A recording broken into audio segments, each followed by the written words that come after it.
Vous préparez votre nika. La salle est bookée, la liste des invités est presque finalisée et surtout, vous avez trouvé la perle rare, la personne de votre vie. Vous pensez avoir coché toutes les cases. Mais si vous étiez sur le point de commettre une erreur qui pourrait tout simplement annuler votre mariage? Et si je vous disais qu'un détail, un tout petit détail souvent zappé par les couples aujourd'hui, pourrait rendre votre union invalide aux yeux de l'islam? Il y a 4 piliers, 4 fondations pour qu'un mariage musulman tienne la route. Et l'un d'eux est si souvent ignoré qu'il met des unions en péril sans que personne ne s'en rende compte. Alors découvrez avec moi ces 4 conditions et surtout, accrochez-vous pour la troisième, elle risque de vous surprendre. Assalamu alaikum wa rahmatullahi wa barakatuh et bienvenue à tous. Le mariage en islam, le zawaj, ce n'est pas juste un contrat à signer ou une grosse fête, c'est bien plus que ça. C'est un acte d'adoration, un pacte hyper sérieux que l'on passe devant Allah. Ce n'est pas pour rien que notre prophète Mohammed sallallahu alayhi wa sallam a dit que le mariage, c'est la moitié de la foi. C'est l'institution sacrée qui est à la base de tout. La famille et la communauté. Et justement, parce que c'est si important, il y a des règles claires, des conditions sur lesquelles on ne peut pas négocier. Le problème, c'est que par manque d'infos, à cause des traditions culturelles, ou juste par négligence, beaucoup de couples passent à côté de l'essentiel. On se concentre sur la fête, la robe, le traiteur, et on oublie les fondations spirituelles et légales de notre union. Alors aujourd'hui, on va décortiquer ensemble ces 4 piliers, ces 4 conditions absolument incontournables pour un mariage musulman valide. Et je vous le dis, restez bien jusqu'au bout, parce que la troisième condition, c'est celle qui est le plus souvent oubliée ou mal comprise, et son absence peut rendre un mariage totalement nul. Condition 1, le consentement mutuel des époux, al-ijab ou al-qaboul. Allez, on commence par la base de la base, le pilier numéro 1, le consentement libre et total des 2 futurs époux. Ça peut paraître évident, mais vous allez voir que c'est plus profond qu'un simple oui. Le mariage, c'est un contrat, et comme n'importe quel contrat, il n'est valable que si les 2 personnes sont d'accord, sans aucune pression, sans chantage, sans force. Ce moment où l'on échange les consentements, en arabe al-ijab ou al-qaboul, l'offre et l'acceptation, c'est ça, le moment clé où l'union est scellée.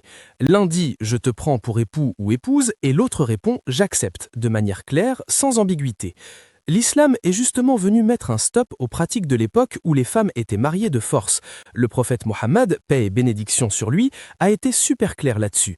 Il y a ce hadith authentique où une jeune fille vient le voir pour se plaindre que son père l'avait mariée sans son accord. Et qu'est-ce qu'il a fait? Il lui a donné le choix. Soit elle acceptait ce mariage, soit elle l'annulait. C'est la preuve ultime que le consentement de la femme n'est pas une option, c'est un droit fondamental. C'est là qu'il faut faire une grosse différence entre un mariage arrangé et un mariage forcé. Un mariage arrangé, où les familles se présentent des prétendants, c'est tout à fait permis en islam, mais à une condition, que les futurs mariés aient le dernier mot. C'est leur oui qui compte. En revanche, un mariage forcé, où l'un des deux est obligé, c'est complètement interdit, c'est haram et le mariage est tout simplement nul. Ce consentement, il doit être sincère. Ce n'est pas juste un oui marmonné timidement parce que toute la famille vous regarde. C'est une vraie conviction profonde, une vraie acceptation de s'engager avec cette personne. Sans cette première brique, tout le reste ne tient pas. Condition 2, la présence d'au moins 2 témoins à shuhud. Deuxième condition essentielle, la publicité. Non, pas celle de la télé. Un mariage en islam ne peut pas être une affaire secrète, conclue dans un coin sombre. Il doit être annoncé, proclamé, et c'est là que les témoins entrent en jeu. La grande majorité des savants sont d'accord. Il faut au moins 2 témoins pour que l'acte de mariage soit valide. Et ces témoins, ils ne sont pas juste là pour faire joli sur les photos. Leur présence a 2 buts cruciaux. D'abord, ils sont la garantie légale que le contrat a bien été passé avec l'accord de tout le monde. Si demain il y a un problème, ils peuvent témoigner que l'union a eu lieu dans les règles. Ensuite, leur présence rend le mariage officiel et le distingue d'une relation cachée, ce qui est interdit. Le mariage, c'est un engagement public, une fierté. Le prophète Mohammed, paix et bénédiction sur lui, a insisté. Proclamer le mariage. Alors, qui peut être témoin? C'est assez précis. Les témoins doivent être des musulmans, adultes, sains d'esprit et connus pour être des personnes justes. La règle standard, c'est 2 témoins masculins. Certaines écoles juridiques, en se basant sur une analogie avec des versets du Coran, acceptent aussi le témoignage d'un homme et de 2 femmes. L'important, c'est que ce soient des gens fiables qui comprennent la responsabilité de leur rôle. Cette condition, c'est une protection énorme pour les droits des 2 époux et surtout pour la femme. En cas de dispute, de problème de paternité ou d'héritage, les témoins sont là. C'est une sécurité juridique et sociale indispensable. Condition 3, la présence et l'accord du tuteur de la femme, la surprise. On y est, la fameuse troisième condition, celle que j'ai teasée au début, celle qui choque ou surprend le plus de monde et qui est la plus souvent négligée, surtout en Occident. Il s'agit de la présence et de l'accord du wali, le tuteur matrimonial de la femme. Le prophète Mohammed, paix et bénédiction sur lui, l'a dit noir sur blanc dans un hadith « La nikaha illa bi waliyin ». Traduction, pas de mariage sans tuteur. C'est direct, c'est clair.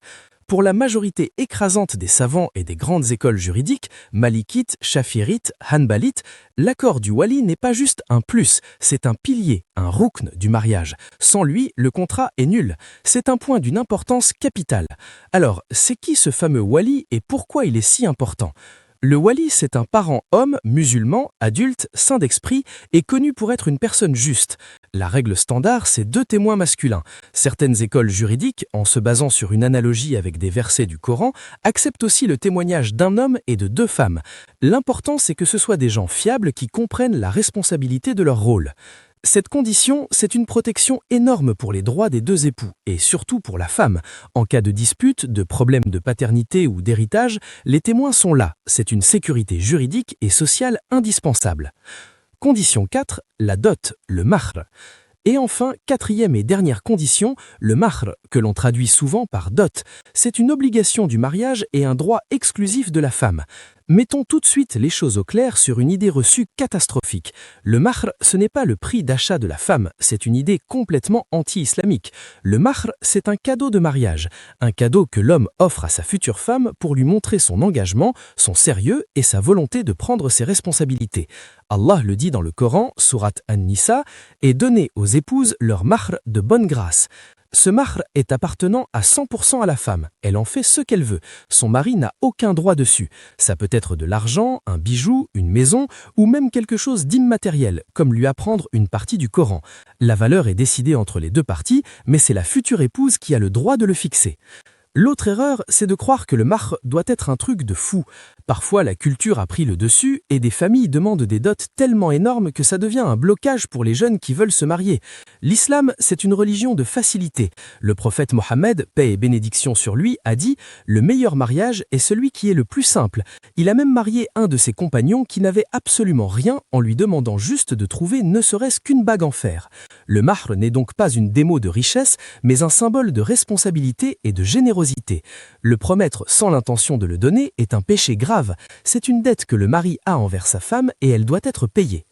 Ok, récapitulons ces 4 piliers pour que ce soit bien clair. Le consentement libre et sincère des 2 époux. Pas de pression. La présence d'au moins 2 témoins fiables. Pas de mariage secret. L'accord du wali, le tuteur de la femme, le protecteur et non l'oppresseur. Le versement du mahr, la dot, qui est un droit exclusif de la femme. Respecter ces 4 conditions, c'est ce qui fait la différence entre un mariage béni et valide et une relation qui n'a pas de fondation religieuse. En négliger un seul, c'est prendre le risque de construire tout sur du sable. Maintenant, c'est à vous. Laquelle de ces 4 conditions vous a le plus surpris? Est-ce que vous pensez que le rôle du wali est bien compris aujourd'hui ou est-ce que, comme je le pense, c'est la condition la plus méconnue de notre époque? Dites-moi tout dans les commentaires. Vos expériences et vos avis sont super importants pour enrichir le débat. Si cette vidéo vous a aidé et que vous connaissez quelqu'un qui se prépare au mariage, n'hésitez pas à lui partager. Le savoir utile, c'est une sadaqa jariya, une aumône continue. Et pour ne rien rater sur les sujets du couple, de la famille et de la spiritualité en islam, abonnez-vous et activez la petite cloche. Qu'Allah facilite le mariage à tous ceux qui le souhaitent, qu'il bénisse nos unions et fasse de nos maisons des havres de paix et d'amour. Amin.